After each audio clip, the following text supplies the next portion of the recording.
যৌবনেই একই বাড়ির দুই ভাইকে বিয়ে করেছিলেন এই দুই নারী। অর্ধ শতাব্দীর বেশি সময় ধরে সম্পর্কে দুই জা পরস্পরের সঙ্গে মিশে আছেন সহোদর বোনের মতো করে। স্বামী হারিয়ে দুইজন এখন ভিক্ষাও করেন একসঙ্গে। রোদ বৃষ্টির মধ্যে তারা অনেক কষ্ট করে ভিক্ষা করে। একই বাড়ির দুই ভাইকে বিয়ে করা দুই নারীর দ্বন্দ্ব দ্বৈরথের গল্পে ভরা আমাদের সমাজ, সাহিত্য আর বাস্তবতা।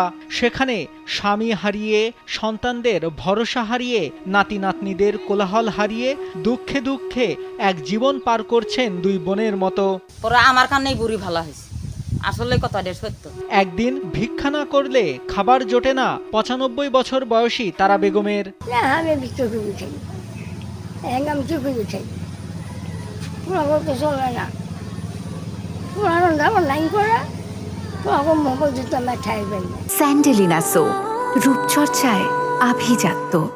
শরীরে বাতের ব্যথা, শ্বাসকষ্ট, হাঁপানি ও উচ্চ রক্তচাপের মতো অসুখ, তাও কষ্ট করেই প্রতিদিন বের হয় গ্রামের কাদামাটির রাস্তা ধরে ভিক্ষা করতে।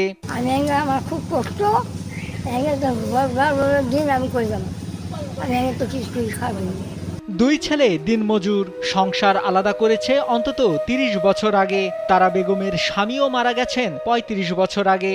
রোগ বাসা বেঁধেছে শরীরের অলিতে গলিতে, কিন্তু কষ্ট তার বেড়েই চলেছে। তবুও মিলছে না মহাজীবনের মুক্তি। বেটা গরম নাই, বেটার মাঠে কাজ কাম করে খুঁজে খায়, ওরও খুব ভালো হয়েছে, ওরও সংসার বেশি হয়েছে, আমার ঘরটা করতে দেয়। তারা বেগমের দেবরের স্ত্রী জুহুরা বেগম, তার বয়সও ৯০ বছরের ওপরে। তারও জীবনের গল্প একই। কানের অবস্থা, এখন বেটারা দেহের না কিছু না, আমি কখন টেহা বসে চাই যা দিবে তাই খামাম। জুহুরা বেগমের দুই কান, দুই চোখ অচল প্রায়। ছেলেরা ছেড়ে গেছে, স্বামী নেই অনেক বছর হলো। আমার বাহারা বেটা কিছু নেই, আমার আমি 10 দেড় মাই খাই, ওই দেয় না, চোহের অবস্থা, কানের অবস্থা, আমি কখন চাই কিছু। শেরপুরের শ্রীবর্দী উপজেলার কাকিলাকুড়া ইউনিয়নের গ্যারামারা গ্রামের বাসিন্দা এই দুই জা। তাদের জীবন যেন অবহেলা আর কষ্টের প্রতিচ্ছবি। সহায় সম্পদ বলতে আছে শুধু টিনের একটি ঘর। জীবন চলে মানুষের দয়ার উপর নির্ভর করে, তবুও লাঠি ভর করে এক ঘর থেকে আরেক ঘরে যান এক মুঠো চাল বা 2 টাকার আশায়। আন্দি বাড়ি পাক সাপ করি খাওয়ার পায় না। তাদের ছেলেরাই এখন বৃদ্ধ, তারাও দিনমজুরি করতে পারে না। ছেলেরা উল্টো সরকার ও বিত্তবানদের সহায়তা চাইলেন। আমার পোলাবান হলো 5 জন, আমরা হলাম 2 জন, 7 জন, আমার নিয়ে হলো 8 জন। তা আমরা কাম কাজ করে খাই, নিজে চলার পাই না। আমার মাছ আমি দিবার পাই না, আমার খানা মেলা চলার পাই না।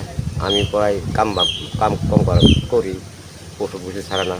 সরকার যেন এই দুই বৃদ্ধার পাশে দাঁড়ায়, সেই দাবি স্থানীয়দের। রোদ বৃষ্টির মধ্যে তারা অনেক কষ্ট করে ভিক্ষা করে। তো তারা তাদের প্রায় বয়স হবে 100 বছরের উপরে। আমরা চাই সরকার থেকে তাদেরকে অনেক কিছু সহযোগিতা করার জন্য। সরকার যদি একটু বা একটা কাজ করে দিত, অনেক সুবিধা হতো। তাদের দুই জার নিত্যদিনের সঙ্গী শুধু ক্ষুধা আর কষ্ট। পেটের দায়ে প্রতিদিন ভর দুপুরে বের হন তারা।